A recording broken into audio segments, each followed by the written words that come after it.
एगो शिव जी के गीत गाओ तनी आप सब सुने लोगिन, सुन के लाइक कमेंट सब्सक्राइब करे लोगिन, ज़्यादा से ज़्यादा शेयर करे लोगिन। अरे ये हो कुर गंगा हो कुर जमुना बीचवे परेला बलुआ रे, बीचवे परेला बलुआ रे। अरे ताही तोरे जोगिया हो धुइया रामावेला,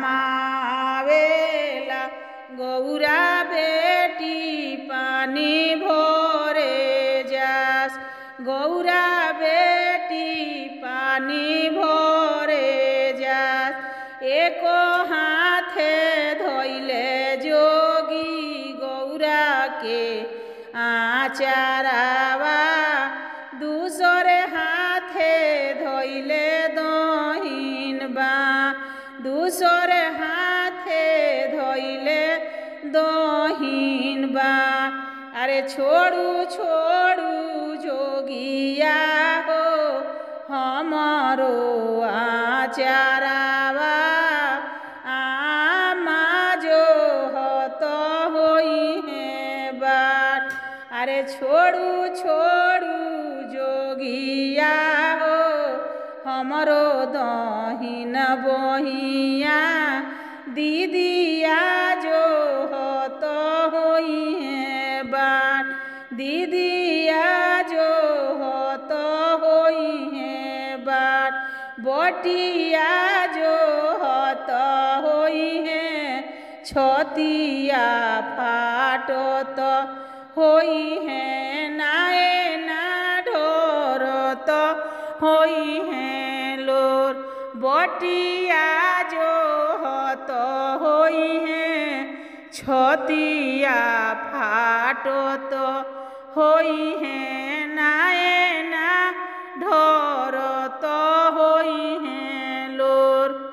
अरे बाटो से बटोहिया की तू मोरे भैया, हमरो संदेश लिहले जास, हमरो संदेश लिहले जा, हमरो संदेश हमारा बाबा आगे कही हो, तारा धिया के जोगी हरले जास।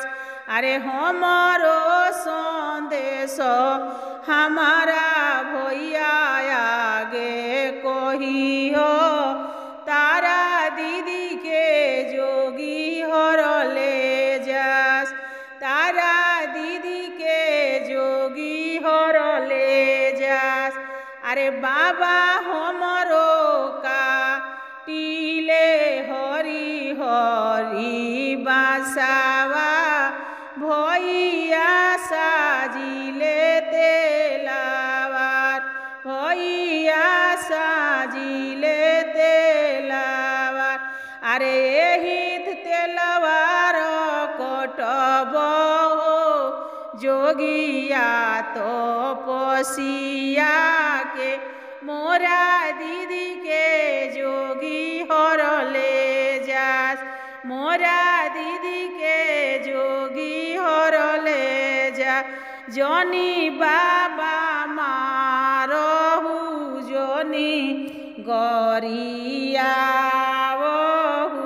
जोगिया लगई है बेरा पार।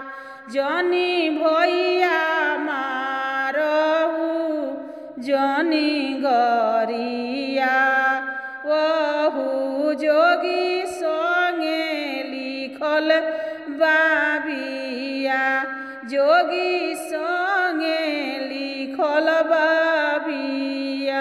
जोगिया लगई है बेरा पार, जोगिया लगई है बेरा पार।